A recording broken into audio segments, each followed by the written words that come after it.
tungsten. It's the highest melting metal. So that's why it's not supposed to break. We all know that we blow those things. But here's the interesting thing. When it blows, when you have a light bulb that blows, what does it do? What happens when it blows? What do you physically see? Usually the tungsten will blow apart, right? Okay, but when it actually happens, you flip a light. That's no, it doesn't flip. Like the flashing for Flashes. It gets brighter, doesn't it? yeah. Than the actual light bulb itself. It goes, whoo, you're like, oh, Jesus Christ. Okay, so what's happening is that thing breaks, the electricity actually jumps that gap and gets significantly hotter when it jumps that gap. That's an important concept here, because the way electricity does, if we took this, we put it in rod holder, we just touched it to the steel and close that circuit. This will sit here for a while, letting the flow just run through. Eventually this will start getting hot, it'll start glowing, because the melting point's fairly low, comparatively to tungsten. And then eventually this will start kind of warping, and then finally start melting. It takes forever. That's not the way to weld. It takes you all day to weld stuff like that. And it really won't get hot enough to weld technically. What we have to do is we have to touch it and then pull it off and then create that gap. So it's essentially, we're waiting for that filament to break. That's why lightning is so destructive. It jumps a gap. Well, electricity, when you make electricity jump a gap, it's literally like getting superpowers. It becomes way, way hotter, way, way more powerful that way when it jumps that gap. And it likes to jump a gap. It'll jump a gap pretty far.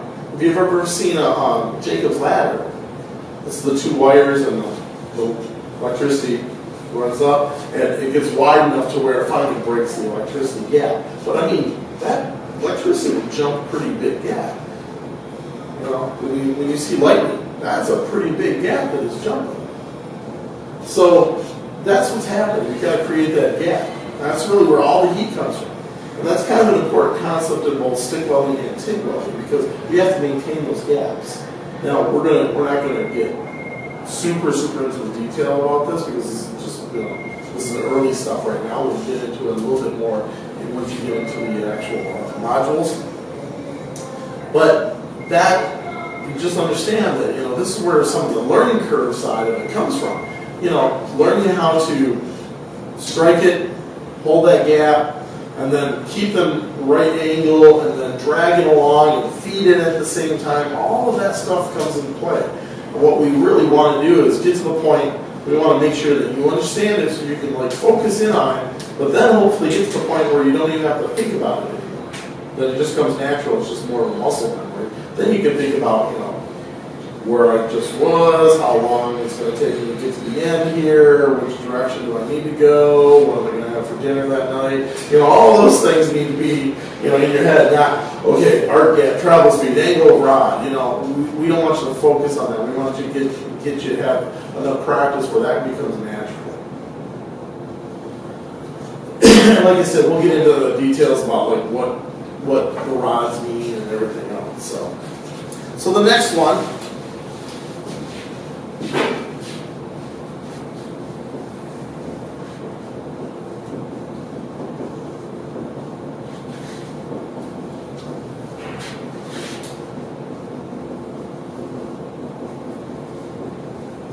Okay, gas metal arc welding. So this is actually the culprit that changed these names. You'll still hear people use the other term, and that's MIG. MIG is an acronym. It's an acronym that's come over from England, and it's metal inert gas. And technically, though, that inert part of it is what has thrown everything off. That the AWS, or American Welding Society, came in and changed these names. So this process came about in late 1930s or so, and really what it is you got this bare wire, you got this reel of wire, it could be a small reel, it could be a big reel, and it gets pulled off that reel through with these drive reels, and it gets pushed through through the sleeve. Comes out the gun, comes out a gun because you have a trigger for the gun. Wire comes out, you pull the trigger, the wire starts coming out, you touch the steel, it starts welding. It's actually known as a semi-automatic process, where stick welding is a manual process, because we're taking a couple factors out. One is that feed, where we got to feed naturally with the rod, but here we just hold the trigger. And then the start method is a little bit different. It hits, it starts arcing, and it just keeps hitting it. It's called short circuit transfer later on in the other modules. But because it's just bare metal coming through, we have to introduce another gas. We have to have it somehow protected from the atmosphere. So when they first started doing this, they were using, if you look at the periodic table, the far right hand side is a line of gases called noble gases. Noble gases are inert, means that they're non-reactive. Now, non-reactive is kind of a, not necessarily a great term. In terms of welding, non-reactive for us means it doesn't explode in our face, which is a good thing. But it does react to electricity, because we're kind of ionizing or electrifying the gas. So there's going to be some effect. So they use helium. Helium is the first one on that list. Helium works really well. The problem with helium is it's really, really expensive. And because it's lighter than air, it dissipates really fast, you gotta use a lot of it. So cost-wise, it wasn't really that cost-effective to use the MIG process. So they said, listen, what other gases can we use? Well, neon didn't work too good. It really reacts to electricity. So one of these gases that just got basically blown back out to the atmosphere when they were trying to separate the gases is argon. So choose argon. Argon sucked. Didn't work right. Made a really deep penetrating weld, but it left a lot of undercut, left a lot of splatter. Didn't work real well. They said, but this gas is so cheap. Let's try something. So they started adding different gases to the argon, see if they could stabilize the argon. And they came up with a combination of 75% argon, 25% CO2. It got pretty close to what helium did, except for a little more splatter.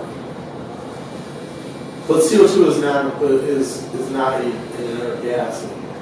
So AWS came in and said, MIG, metal inert gas, it really isn't the correct name anymore. So we're going to change the gas on our quality. Since we're going to change this one, we'll change the other two also. So they all have the same. So we use 75-25 for most of our standard welding. You'll see other mixtures these days. There's lots of them out there. Robotic systems, a lot of them use 95-5, which is 95% argon, 5% oxygen. So there's lots of different combinations of gases. This is the easiest one to learn. It has the shortest learning curve. There's only 2 modules that we have right now. If we kind of expanded it, we could maybe move it, because we got the robotic system, we can move into that. If we switch over to flux core, we can probably do something like that. But really, as far as the MIG welding skill set, it's not that hard. So, it's a good one for production welding, it's a good one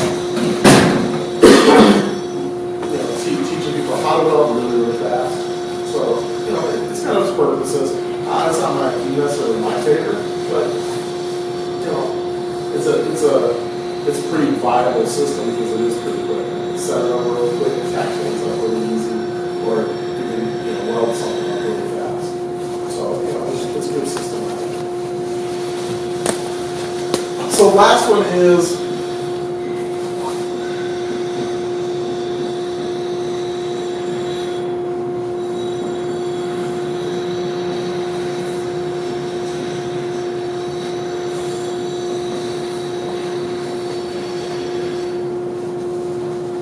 gas tungsten welding. So this is a little bit different process. This is kind of more of a heat source. If you saw an oxy-fuel welding torch, it's a smaller torch. It has one small tube. The flame comes out. If you basically replace that torch, put a TIG torch in, and the flame is now replaced with electrical arc, it's the same process. Just changing from the flame to on. So you have to introduce filler metal separately. You usually have filler metal in one hand, you've got the torch in the other, you kind of put the two together. This one has a pretty good learning curve too, just because we also use a pedal system. So it's a start method and it's it gives you some range of heat. So now you're using your foot, you're using one hand, you're using the other hand, you're all good, putting everything together. So it's really useful in terms of welding lots of different types of material. In this case, this was also known as TIG welding. TIG is tungsten inert gas, and actually that name still kind of works because normally we use either helium or we use 100% argon. Both are inert. But like I said, they changed them all to look the same. Again, it's more of a heat source. You do have to have that filler metal kind of added to it. You can do some fusion welding with it, but the fusion isn't always necessarily the strongest way to weld. You want to add filler metal to create a stronger bond. The process itself is pretty slow. That's probably the biggest limitation, is really the slowness of the process, is that there's really nothing fast about TIG. It's going to be the slowest out of the three. That process itself has the most modules just because we have so many different materials we can help with it. So in our case, we're kind of really only dealing with three, but like I said, you can use it to lots of different types of stuff. We're using it for aluminum welding, we're using it for stainless steel welding, we're using it for just mild carbon steel welding. So that's why it has the most modules. And it's a really clean weld. So you can do a lot of things with it under the idea that you want a nice, clean, good looking weld. And that's one of the ways to go. It really is nice. We do have to have that other gas, but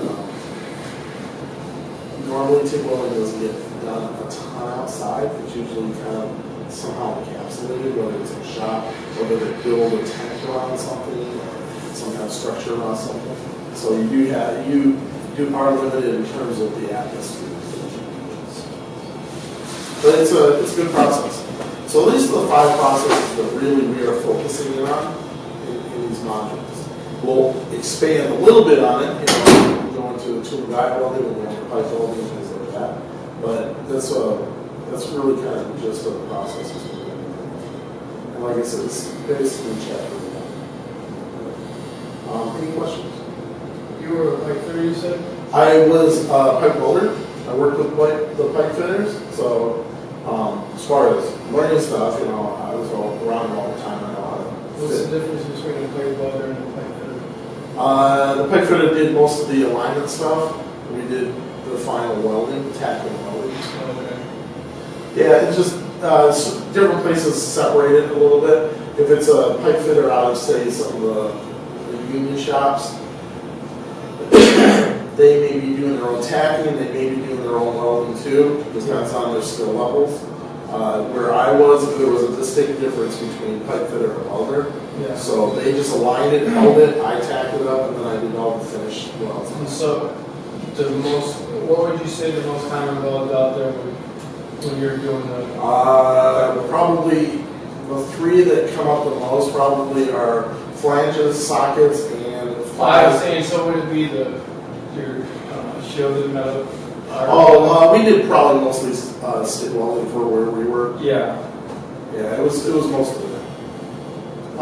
Occasionally we would have some stainless steel pipe that we'd have to do, so we'd bring out the tape for that. Right. But even when I started up teaching here, I kept the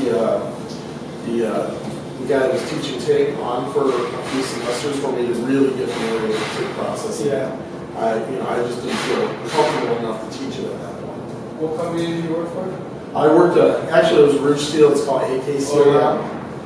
So it went through a couple hands. Rouge Steel, well, Ford, Rouge Steel, Severstal, and now AK. Okay. All right, so we're going to take a quick break. I'm going to turn that off for a second, and then we're going to do the safety side of it, It shouldn't take too long, but we got a little bit to cover on it.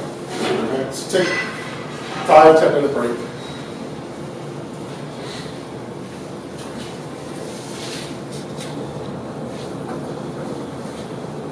Okay, so let's get to the safety side of it. So we're going to talk about basically 4 hazards that we have right there. I guess technically 5.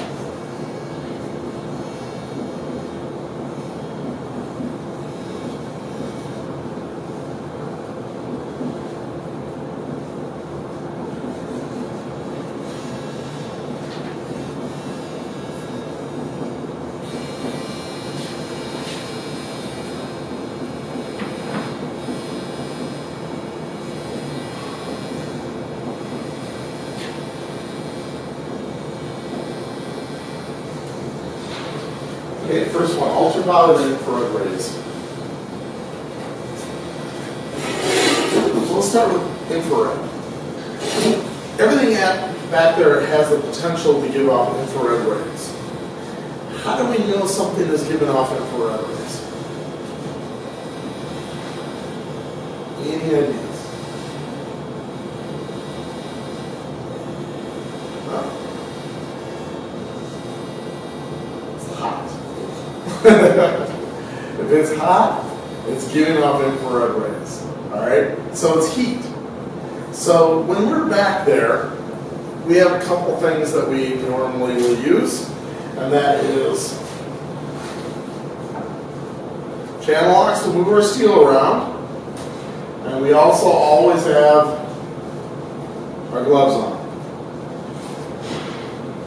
We're not going to be grabbing hot pieces of steel with our gloves.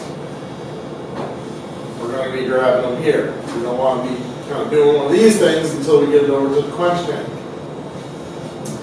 If we assume that everything back there is hot, you shouldn't get burned. If you go to grab something and you don't have gloves on, you're not using your channel locks, there's really no excuse if you grab something that's hot.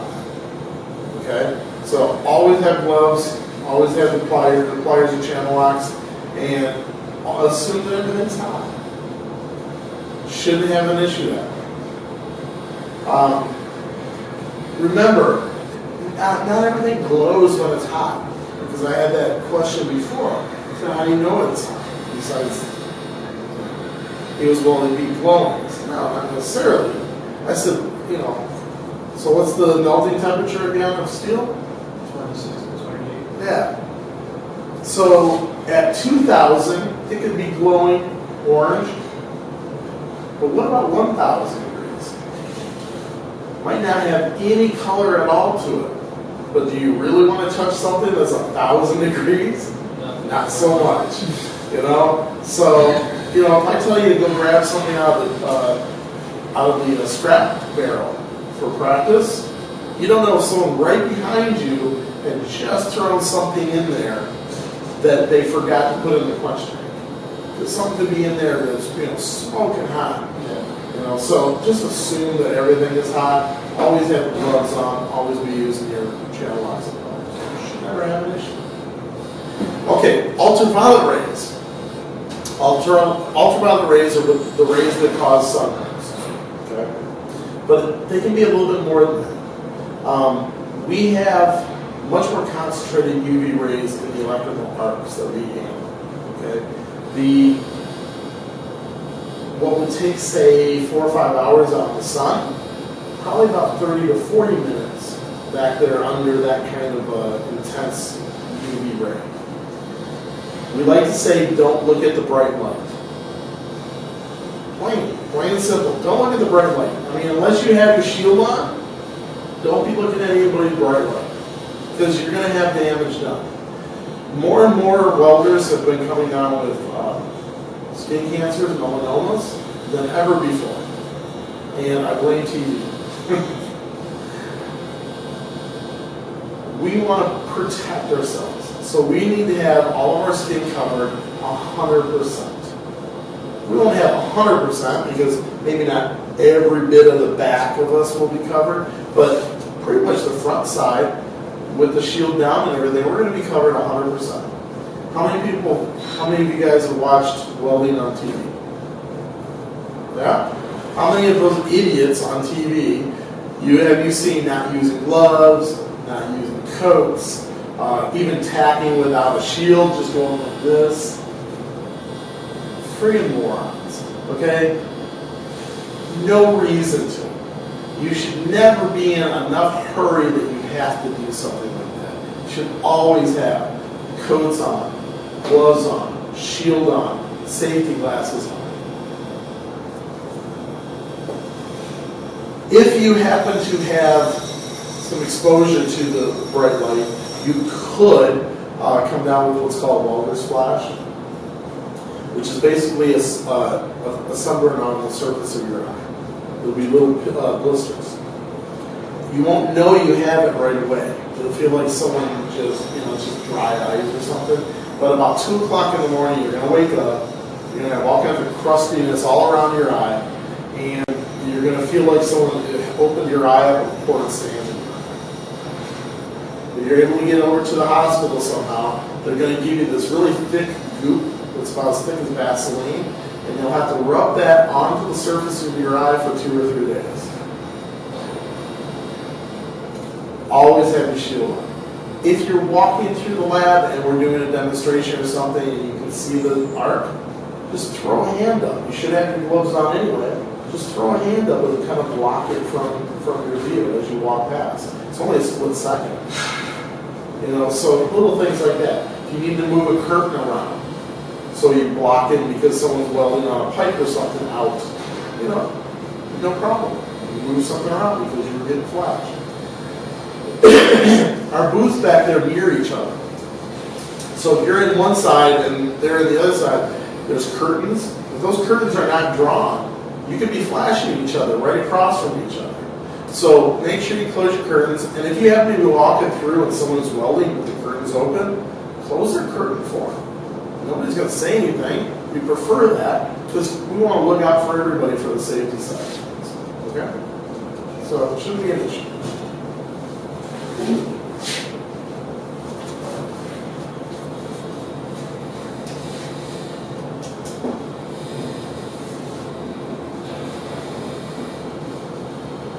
Burns. We want to avoid burns at all costs, but there is a reality we have to deal with. So, the burns are classified as 1st degree, 2nd degree, and 3rd degree burns, right? Which are the worst? 3rd degree burns. Which hurt the worst? 2nd degree burns actually hurt the worst. 3rd degree actually goes deep enough it kills the nerve endings. Yeah. So we don't want any of those type of burns, whether it's sunburn or anything. And that was vertical? Yeah. Okay. When we're doing a cover pass, we're going to want to kind of reduce that amount of water. Too high. Well, a little wide, but it's also a little high. And we're going to be looking at that with our gauge to make sure about overfill is what it's called. So, there's going to be a little tweaks in there. Okay. We'll be setting up for pipe next time you're in, and you're going to be cutting pipe and propping pipe, and we're going to be doing a few demos. Okay, now what will I need? Nothing. Okay, all right. The other reality, though, is this: you're in a work. We just don't want to have it major, all right? There's no doubt that you're going to have a spark go through your coat. There's going to be a piece of slag that goes down your glove. There's going to be something that hits the shield and hits you in the forehead. It's just the reality of it. You're going to have sparks that's going to go up high and over the top of your shield, and if you don't happen to have your cap on, you're going to feel that on the top of your head. That's just the reality of welding in as a profession. You're going to get burned. Those are little ouchies. If you feel those, it's already too late. You really can't do anything about it. Just understand that is going to happen. If you're a cook, you're going to get splashed with some kind of hot oil. Just what's going to end up happening. So You know, it's just something that happens. You want to minimize that as much as you can. Keeping your coat on, having a long sleeve shirt underneath of it, pants that will basically block a lot of the sparks, stuff like that. The way you position yourself can also be a factor, especially in overhead. And that's one of the techniques that I'll show you. Is trying to keep yourself out from underneath the slag dripping. Stuff like that. But it's, occupational hazard to a certain degree. We just don't want anybody burned to the point that they actually have to go to the doctor. I mean, we've had it happen. A couple of people have grabbed hot pieces of steel before. Again, gloves, channel locks. I had a guy go back in there with frayed ends on his pants, big time, and lit his pants on fire. And he didn't realize actually it was burning himself. He was cutting, he felt some heat, he thought it was just the sparks coming off. He stopped the torch, turned it off, and realized, hey, I'm still feeling heat. Looks down, the pants are on fire. Comes out of there, comes in here and says, I think I burned myself.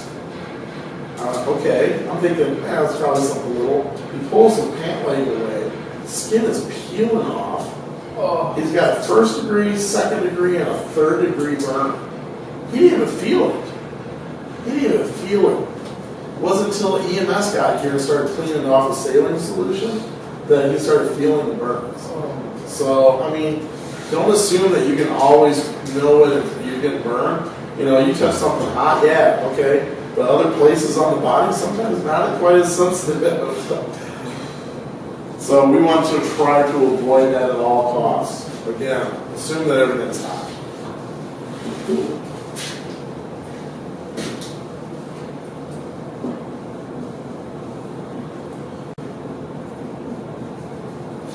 Fumes.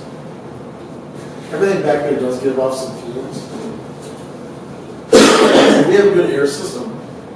It pulls away most of the fumes that we would ever be exposed to, as long as you use it. The horn that pulls the air away, it needs to be brought down. It can't just be left over on the side of the booth. We need to utilize that stuff to pull away the fumes. You can get exposed to fumes still, so we want to try to minimize that.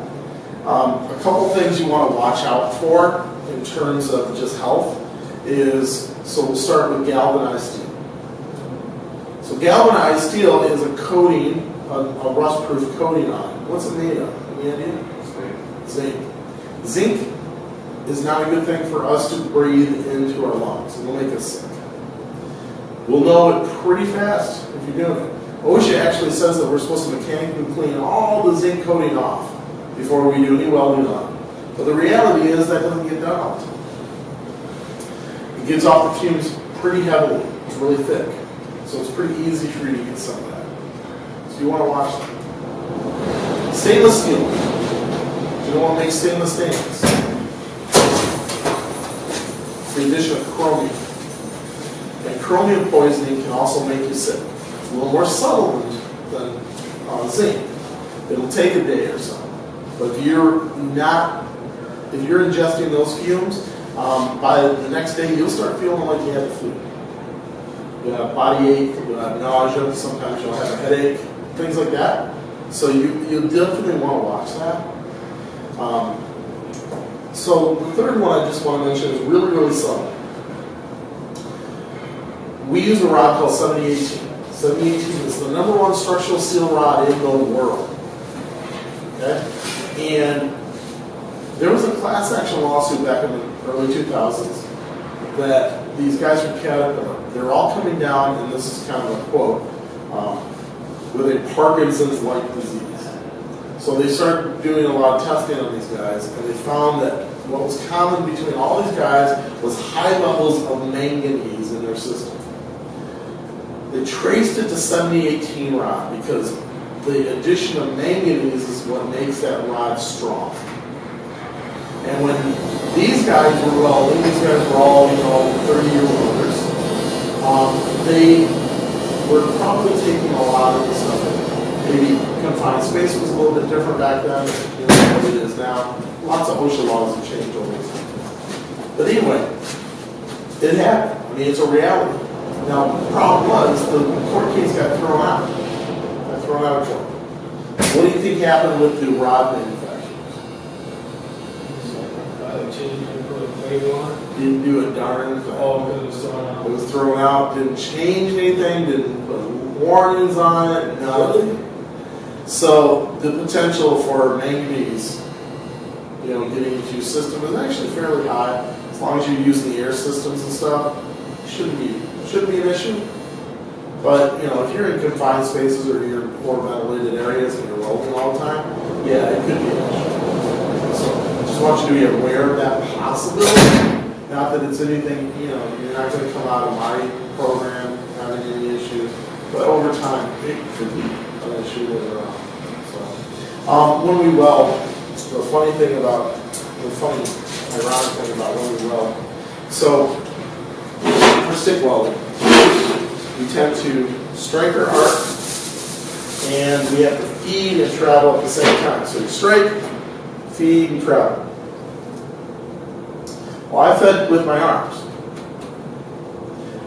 Guys that have not done much stick welding, because they're thinking of all the different things they have to do, they'll strike, and they'll feed this way.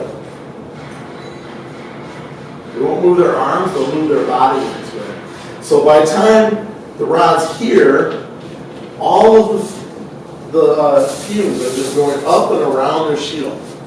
They put their face right into the smoke. I've had guys walk out of the lab, and it's been so thick with stuff on it, I've written their names into the shield. And they're like, oh my God, I had no idea. Take a look at your shield once in a while you're stick welding. Make sure you're not putting your face into the plume of the smoke, because you might not realize it until you see it covering the whole shield.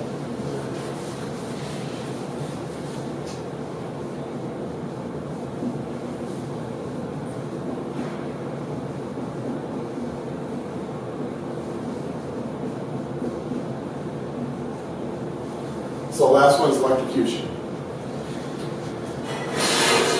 The potential hazard is there. It's not saying that you're going to get shocked all the time, but the hazard is that we're using electrical parts. If we have a rod holder, and we take a rod holder and we put the rod in the rod holder, this is live now. We don't turn the machine on after. The machine is running. So every time you put one in there, this is sitting there live. Is it a good idea to do this with bare hands? Probably not. The main thing is we're trying not to become the path of least resistance. So we don't get shot. The way we do this, there's a number of ways. One, always have good working condition equipment. Your gloves are good. The rod holder itself is in good shape. The cables are all in good shape. Everything's in good working order. If you see any of that stuff that's not, if the rod holder is all busted apart because someone dropped it, something like that, we need to change that, because that's safety stuff. That's not just, that thing's all busted up, but it kind of works still, so it's cool. No, it's a safety issue. So we need to change that kind of thing. Should you weld in the rain? Sounds stupid. You might have to. So how do you protect yourself? You make sure that you're insulated. So by insulation, you might have a couple pair of gloves. So you try to keep it as dry a pair of gloves as you can. You might throw a pallet down so you're off the ground. Stuff like that. There's little things like that. Obviously, it's not going to be raining in our lab, but that could be a potential hazard. There's really only one area that we kind of tend, unless you screw something up and change the polarity on the machine, not have it set up right. Other than that, the only real area that you kind of tend to have an issue with getting shocked is in the TIG area. TIG is notorious that it's a small well. So sometimes you're leaning on the table, doing these dinky little welds. Well, when your arms are on the table, now you're kind of connected to everything. And when you touch this guy, which is the filler wire, With this guy, which is the tungsten electrode, if you happen to accidentally slip and touch those two together, well, we're using a high frequency. And that high frequency will shoot a little charge right through you. You'll get a nice little oh crap shock out of it. You won't get knocked off your chair or anything, but you go, whoa, dang. Okay, yeah, I felt that on the way.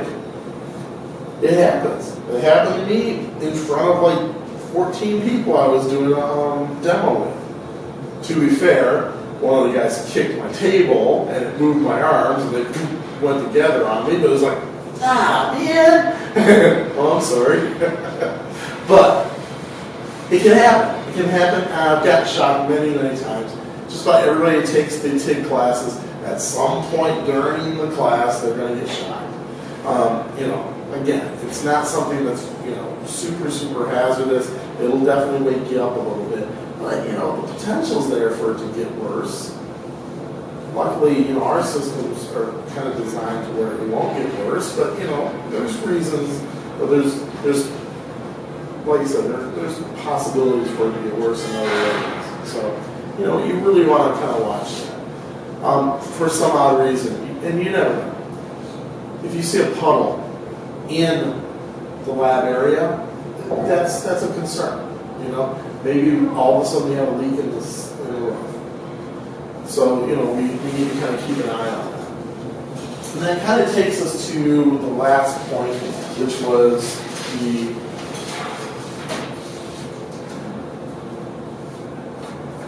Did you guys grab the lab rules? Yes. Grab one real quick. So we're just going to kind of go through that really quick. Some of this is not safety, some of it is safety. First one, not safety. You must sign in at the end of the open lab time. Now, as far as you guys signing out, if we're in the lecture classes, sign out is not a big deal. I release you guys, it's not, you don't have to sign out. It's really more to track contact time in the lab. So. Personal protection gear must be worn when in the lab. Safety glasses will not be loaned out. So if you show up without your stuff, really you're not going in. We're not loaning stuff out. There's a Home Depot, you know, less than 5 minutes away. So if you forget safety glasses or something, you need to go grab some. No drinks in the welding lab. Housekeeping issue or safety issue? Both. Absolutely, it's both. That's a bad combination. I walked back there and someone had their soda sitting right up on top of a 460 volt machine. If a good enough spark hits that plastic, it's going to blow a hole in it, and you'll have that leaking all over this machine. You know, I mean, really, it's a stupid thing to do. All items must be returned to the proper spots. Welding shields. Welding shields are to stay in the welding booth. Face shields are to be worn when using grinders. So we have full face shields back there, just use those. If items are damaged, you're responsible to let the instructor know. That's a safety issue. Not that it, you know, I mean, there's no getting in trouble because you drop something that's broke. I mean, that just happens. You know, we want to minimize it as much as we can because we have a limited budget, but, you know, we have a big enough budget, we can replace stuff. It's not a big deal. Any area you use must be cleaned up before you sign out, and that is a housekeeping and a safety issue because if you got the little rod ends, you know, as you melt these things down, we get down to about that much. That, you know, that's unusable at that point. If you just throw them on the ground, A, they're hot. B, they're like walking on, you know, marbles. Yeah. So, you know, both of that is an issue. All machine and tanks are to be turned off before signing out. You must sign out to get credit for contact. So these are posted there. It really comes down to, for the most part, really more of a common sense. So, you know, we went through some of the gear last time. So as far as, you know, clothes-wise, you know, boots, things like that, that's fine. We do have extinguishers all around. We've never had to use extinguishers, but we have extinguishers all around back there. And once we get into our 102, we'll go through a little bit more of the safety of the actual shop tools and stuff. But other than that, is there